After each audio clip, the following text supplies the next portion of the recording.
Next Telangana రాజ్యాధికార party municipal ఎన్నికల్లో అసలు పార్టీ ఉండేనా? ఎట్లా వచ్చినాయి రిజల్ట్స్? ఏమైంది? నిన్న మొన్న వచ్చిన కవిత పార్టీ కూడా మద్దతు ఇచ్చిన వాళ్ళతోనే ఇంతో కొంత సాధించుకున్న పరిస్థితి. మీరు ఎందుకు వెనకబడ్డారు? ఒక విషయం చెప్తాను. ఆ కవితకు ఏ పార్టీ ఉందో మాకు తెలియదు, కానీ మేము 108 స్థానాలలో పోటీ చేసినామండి.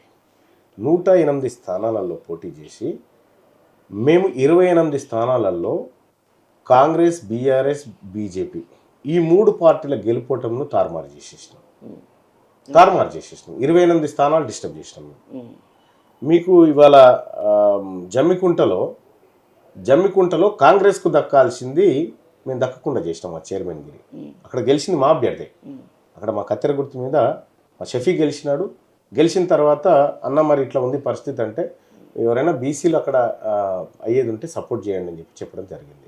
అక్కడ మేము విజయం సాధించినాం. రెండోది, ఇక్కడ మేము 13 ఓట్ల తేడా 30 ఓట్ల తేడాతో ఇక్కడ ఎల్లంపల్లిలో ఓడిపోవడం జరిగింది.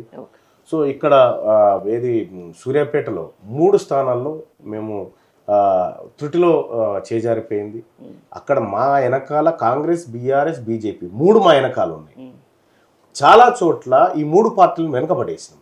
దాదాపు 28 స్థానాలలో 7 స్థానాలలో మేము 8 స్థానాల్లో సెకండ్ ప్లేస్లోకి వచ్చినాం. 13 స్థానాల్లో థర్డ్ ప్లేస్లో ఉన్నాం. మేము ఏకదమ్న ఫలితాలు సాధించడానికి కాదు, భావజాల వ్యాప్తి ద్వారా మెల్లగా మెల్లగా మెల్లగా మెల్లగా మేము వస్తూ ఉన్నాం. మా పునాదులు బలంగా వేసుకుంటూ వస్తూ ఉన్నాం. సో ఇక్కడ మున్సిపల్ ఎన్నికల్లో బీఆర్ఎస్ పార్టీ 10 ఏళ్ళ అధికారంలో ఉన్న బీఆర్ఎస్ పార్టీ సింగిల్ కార్పొరేషన్ దక్కలేదు ఆ పార్టీకి. వాళ్ళదో 25 ఏళ్ళ పార్టీ. కాంగ్రెస్ పార్టీ 135 ఏళ్ళ చరిత్ర కలిగిన పార్టీ. భారతీయ జనతా పార్టీ 45 ఏళ్ళ చరిత్ర కలిగినటువంటి పార్టీ. ఈ పార్టీలను 28 స్థానాల్లో డిస్టర్బ్ చేసిన పార్టీ బుట్టి 90 రోజులైంది. 28 స్థానాల్లో డిస్టర్బ్ చేసినాం. మేము ఆశించిన ఫలితాలే ఉన్నాయి. మేము ఒక్క అనా పైసా ఖర్చు పెట్టకుండా 28 స్థానాలని డిస్టర్బ్ చేయగలిగినామంటే అది నిజంగా మేము గ్రేట్గానే ఫీల్ అవుతున్నాం. ఇప్పుడు డిస్టర్బ్ చేసినాం, రేపు గద్దెనెక్కుతాం. ఓకే. సో గెలిచిన వాళ్ళ లిస్ట్ చూస్తే మీకు ఎవరెవరు గెలిచిండ్రో అర్థమైనప్పుడు ఫార్వర్డ్ బ్లాక్ నుంచి గెలిచిన వాళ్ళు ఉన్నారు. వాళ్ళు ఎక్కడి నుంచి మద్దతు తీసుకున్నారో తెలియదా? మీరు ఇందాక కవిత పార్టీ తెలియదు అన్నారు. ఇప్పుడు నేనే కాదు, అదేదో మున్సిపాలిటీలో ఆల్ ఇండియా ఫార్వర్డ్ బ్లాక్ వాళ్ళు గెలిస్తే పాపం ముందే కూసినట్టుగా వాళ్ళు పోయి కవిత గెలిచిందని చెప్తే, కవితకు మాకు సంబంధమే లేదా, మేము అలాగా ఆమెకు మాకు సంబంధమే లేదు, మేము సొంతంగా గెలిచినామని చెప్పి వాళ్ళు ప్రెస్ మీట్ పెట్టే పరిస్థితికి వచ్చింది.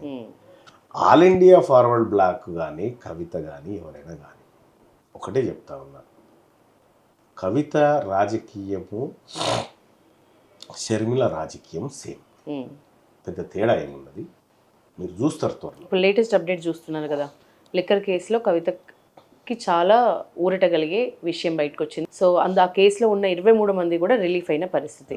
దీన్ని ఎట్లా చూస్తున్నారు? నేను చూడమేముంది దాంట్లో, ఇవాళ కవిత గారిని పట్టుకోదలుచుకుంటే వివిధ కేసులలో అనేకమైన దోపిడీలు చేసింది. ఇప్పుడు ఏంటి లిక్కర్ కేసులో అయితే క్లీన్ చిట్ వచ్చినట్లే కదా. లిక్కర్ కేసులో నేను పట్టుకపోమన్నాడు ఎవడు, నేను ఇడిచిపెట్టమన్నాడు ఎవడు? లిక్కర్ కేసును ఇవాళ అందరు మరి దొంగెవడు?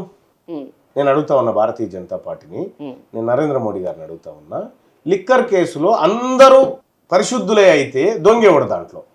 దేనికోసం ఆ కేసును తెర మీద తెచ్చినావు? అంటే ఏమాత్రం ఈమె ప్రమేయం లేకుండా ఏమీ జరగదని నేను అనుకోవట్లేదు. పక్కా ఈమె ప్రమేయం ఉంటుంది. ఎక్కడో కాంప్రమైజ్ జరిగింది కాబట్టే ఈ కేసు క్లోజ్ అవుతుంది.